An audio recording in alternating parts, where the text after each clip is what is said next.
Hello, welcome to the Main Event Minute Book Club. Today we'll be talking about some of the best professional wrestling books you can read today. Now, I'm not the most well-versed reader. I don't know if you could pick that up from watching my videos or not, but I don't read books often. But I love professional wrestling so much, and its history, its culture, the people involved in it, that I can't help but pick up a book and read about these legendary people and moments as often as I can. And I have amassed quite a collection of wrestling books over the years, and I want to talk about some of my favorite today. Now, there's really two kinds of books when it comes to wrestling. There's wrestling books talking about just the history of pro wrestling, of which I can recommend a few. There's The Death of WCW by Bryan, which is a great read. We have The Square Circle by David Shoemaker, which really goes in depth about wrestlers who have passed away and what their contributions to the professional wrestling industry as a whole meant, and it's very well written, and it goes about up until 2007-ish. And then we got another one of my favorites right here, The Comic Book Story of Professional Wrestling by Aubrey Sitterson. This is a fantastic book, and it encompasses exactly what the title would have you believe. It goes from the early days, the carny days of professional wrestling, into the stadiums, the auditoriums, everything in between. Just really cool, fantastic artwork, and it captures some real life moments very well. It's a great history lesson, and it's really fun to just go through and read, because if you appreciate art like I do, then you're really going to have a fun time with that one. Now, the second type of wrestling book is the books written by the wrestlers or the people involved with professional wrestling themselves. Now, there's biographies and autobiographies, and then there's like a line in between, which is a biography that's told by the person writing it with the help of a qualified author. There are some good ones of that. There's The Stone Cold Truth by Steve Austin. Now, I've got no problem with like a helping author, not a ghostwriter per se, but somebody that the wrestlers like telling their story to, that's writing it down as they go. There are some good books like that. For example, you have Jim Ross's books. He's got a few of these, and Jim Ross is one of those guys. I mean, if you're like me and you grew up during the Attitude Era, he was the voice of professional wrestling for you. This book is more about, and a lot of Jim Ross's books are just based on stories that he tells from his personal experience backstage, his personal experience just calling matches and being the head of talent development. And why I recommend Jim Ross's book so much is because you won't get another perspective like his. He worked so closely with Vince McMahon for so many years. He worked so closely with Cowboy Bill Watts. He is just one of those guys that has just been surrounded by history. He's a walking wrestling encyclopedia. So hearing words directly from him, and with the help of this secondary author, is just, I can't get enough of it. Another good biography told with a secondary author is the Daniel Bryan Yes book. It's a little short for my liking, but Daniel Bryan has had a very interesting and kind of meteoric rise to fame in the WWE, and it happened really quickly for him, and it seemingly happened overnight, the whole Yes movement, but this really chronicles all those events leading up to WrestleMania 30, and if you thought that Daniel Bryan was an overnight story, it really wasn't that way. I mean, this guy grinded on the indies for years. He put in the work. He talks about being fired from WWE and coming back, and he tells some cool stories. I just wish this book was a little bit more in depth, but for a quick read, I cannot recommend Yes by Daniel Bryan enough.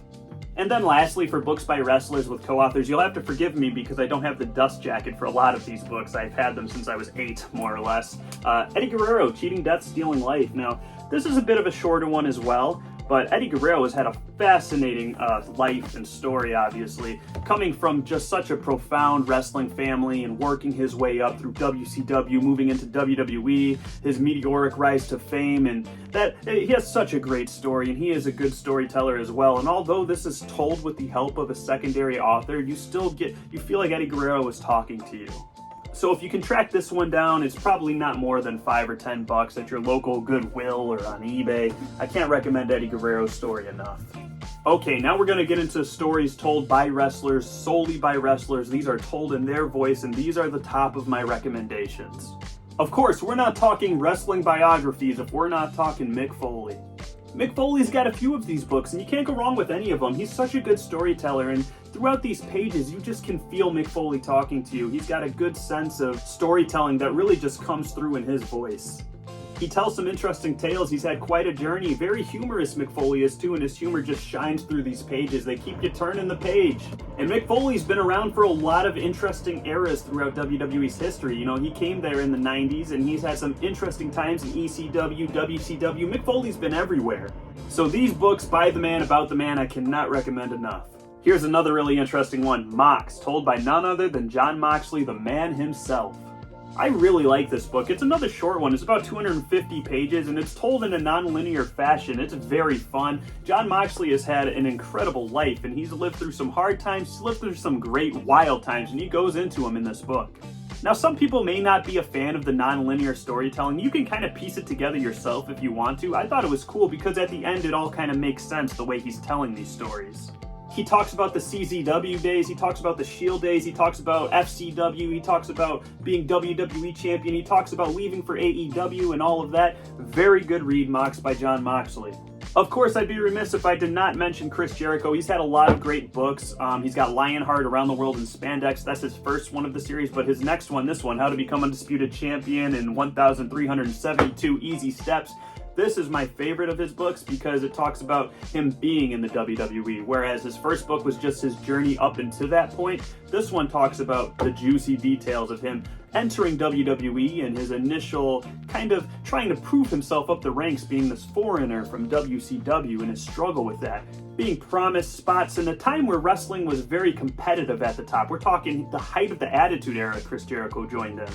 He tells some really interesting stories about rivalries with Triple H, rivalries with China, his being promised spots at WrestleMania and then having them taken away. A real interesting behind-the-scenes look. Chris Jericho's a great storyteller. Say what you will about the man, but he's a good author.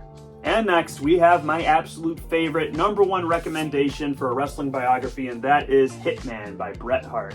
I could be a little biased because I'm a huge Bret Hart mark, but this book is just fascinating and so well written. This is a long book. It's going to keep you busy. 600 plus pages, and it chronicles the career of Bret Hart. He kept a diary on the road for years throughout his career, and I'm very thankful he did because the man's lived through so many interesting moments, eras, territories, all that. Nobody has a life like Bret Hart. He's a great storyteller, and so many controversies of the past, you know, the steroid trial for WWE, the Montreal Screwjob, WCW, the failures of it. He's lived through all of that. He's been really centered through a lot of those moments, and he has an interesting take and a way of telling stories in this book.